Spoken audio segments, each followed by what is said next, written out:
எப்ப எப்போ உணவு சாப்பிட்றோமோ அப்போல்லாம் செய்யணும். அதனுடைய கருத்து என்னன்னா, உணவு சாப்பிட்ற போது மனம் அந்த சுவையில ஈடுபட்டு செய்து உங்களுக்கு அந்த விழிப்பு நிலை விட்டு மறதி நிலைக்கு வருது.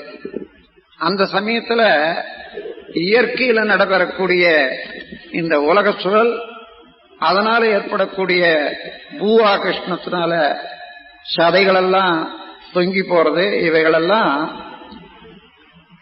அதிகமாகும். அந்த நேரத்துல விழிப்பு நிலையும் அல்லது ஒரு காயகல்ப பயிற்சியும் செய்வோமையானால் அதுல இருந்து நாம் தப்பிக்கொள்ளலாம் என்றதுக்காகத்தான் எப்போ எப்போ உணவு சாப்பிட்றோமோ அப்போவெல்லாம் ஒரு தடவை செய்யணும்ன்றது.